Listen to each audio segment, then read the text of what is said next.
En aquel tiempo Jesús, alzando los ojos, vio a unos ricos que echaban donativos en el tesoro del templo.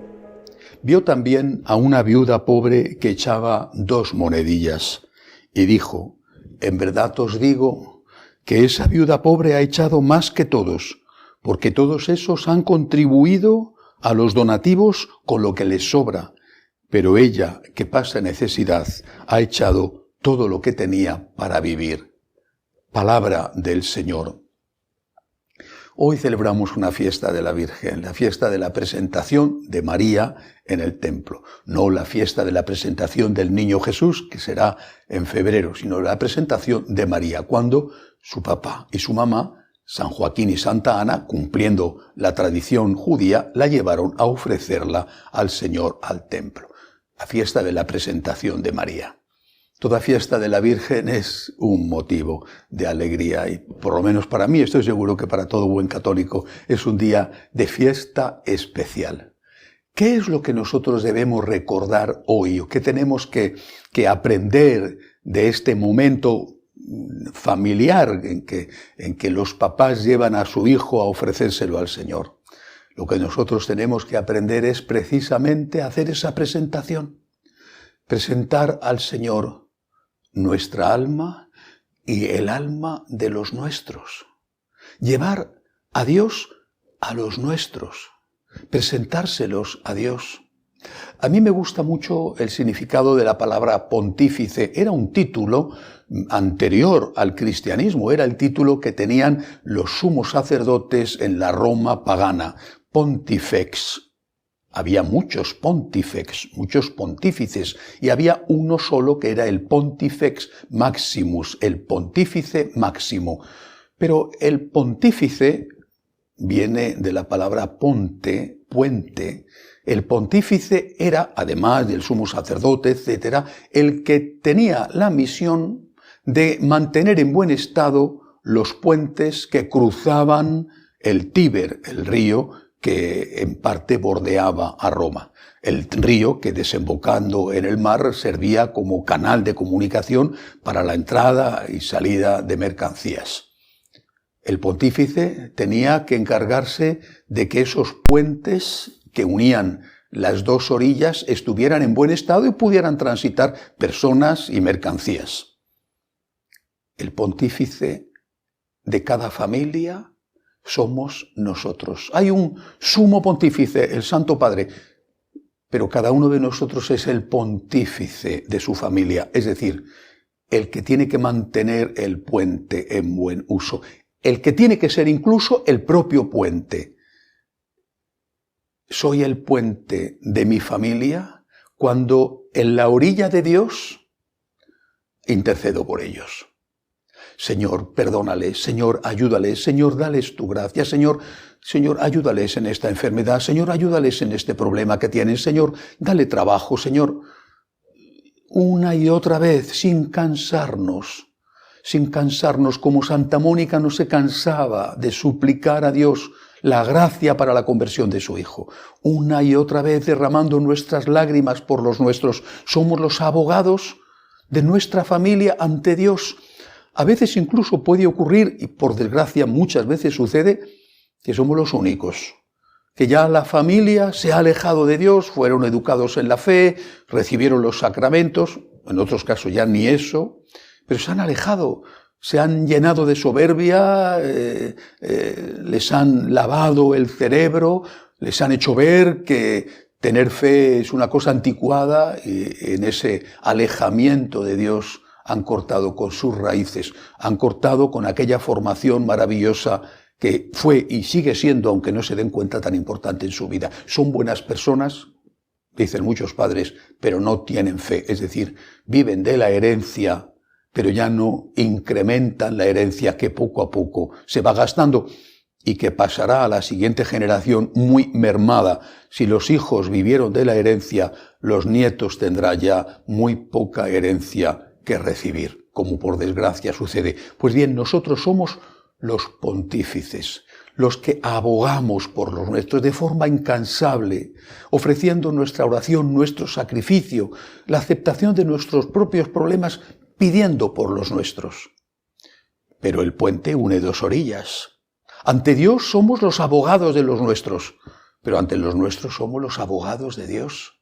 Y también, de forma incansable, con prudencia, pero sin miedo, con prudencia, que es una virtud que hay que aplicar siempre, pero sin miedo. Somos los abogados de Dios ante los nuestros, con la palabra, cuando es necesario, cuando es oportuno, y sobre todo con el ejemplo. El ejemplo de no rendirte, el ejemplo de perdonar, el ejemplo de la caridad, el ejemplo incluso de pedir perdón y de volver a empezar. Yo recuerdo, es para mí un recuerdo imborrable que me hizo tanto bien. Recuerdo en la tienda, una de las tiendas que tenían mis padres, donde trabajaba mi mamá tenía siempre una lista colgada en un gancho en la parte de atrás. En esa lista había el nombre de clientas, porque sobre todo eran mujeres de clientas que llegaban y le decían: señora Martina, por favor, deme usted arreglo para el cocido, así se decía. Es decir, deme usted un poco de carne, un hueso de espinazo, un hueso de caña de vaca, deme usted un poco de tocino, deme usted arreglo para el cocido. No tengo dinero, le prometo que cuando cobre mi marido se lo pagaré, le prometo. Y mi madre iba anotando allí: fulanita de tal debe tanto, más tanto, porque no era un día, no eran dos. A veces había detrás del nombre una larga lista. Y no pedían jamón ibérico y no pedían filetes de ternera, pedían aquellas mujeres sencillas, mujeres de obreros, en un barrio obrero donde nací, pedían para sacar adelante a su familia. Porque quizá el marido ganaba poco o porque el marido era un borracho y se lo gastaba a veces de mala manera. Y mi mamá una y otra vez les daba prestado. A veces, muchas veces, esa mujer, cuando cobraba el marido, lo primero que hacía era acudir y pagar la deuda. Bueno, otras veces desaparecía. Y mi madre perdía todo aquello. Y yo lo veía, yo la escuchaba porque estaba a su lado, escuchaba las súplicas de esas mujeres angustiadas y cómo mi madre les daba la comida, sabiendo que era posible que jamás recuperara ese dinero y no le importaba. Bueno, pues ese es el ejemplo. Ese ejemplo yo lo he recibido. No puedo ver un problema, un drama, si es que puedo hacer algo por ayudar. He visto a mis padres hacerlo. Bueno, pues eso es lo que tenemos que dejar a los nuestros. Ese ejemplo, el ejemplo de esa mujer, de ese hombre que han sufrido tanto y que sin embargo no se han rendido, que no han matado a sus hijos aunque fueran pobres y que han incluso abierto su puerta a otros que no eran de su familia o miembros de su familia que quizá después ni siquiera se lo han agradecido. Nosotros tenemos que ser el abogado de Dios delante de los nuestros, con nuestra palabra, con nuestro ejemplo. El ejemplo de aquel que sabe poner una palabra de perdón cuando tiene ira en su corazón. El ejemplo de aquel que sabe pasar la página. O el ejemplo de aquel que sabe humildemente pedir perdón cuando se ha equivocado. El ejemplo de la caridad. El ejemplo de la oración. Eso queda. No sabemos cuándo dará el fruto, pero queda. Estará oculto, tapado por toda esa montaña de basura, toda esa cantidad inmensa de argumentos que han metido en la cabeza de los tuyos para alejarles de Dios, pero está ahí, está ahí.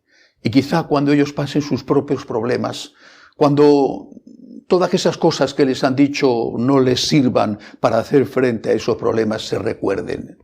Mi mamá, mi papá, pasaron cosas peores que yo. No se rindieron, fueron felices, tuvieron hijos y no los mataron, cuidaron de sus padres ancianos y no los abandonaron, eran más pobres que yo. Y sin embargo, fueron capaces de hacer esto, mantenerse fieles en el matrimonio y ser felices. Y lo fueron. ¿Dónde estaba su secreto? En Dios. Tengo que volver mis ojos al Dios de mis padres. Hagamos esto en esta fiesta de la presentación de María. Presentemos los nuestros al Señor y presentemos al Señor a los nuestros. Seamos los abogados de los nuestros ante Dios, suplicando misericordia para ellos. Seamos los abogados de Dios ante los nuestros y ayudándoles a que entiendan que la felicidad no se la da ni el éxito ni el dinero, porque a nosotros la felicidad, de verdad, la verdadera y auténtica felicidad, solo nos la ha dado y nos la da Dios. Que así sea.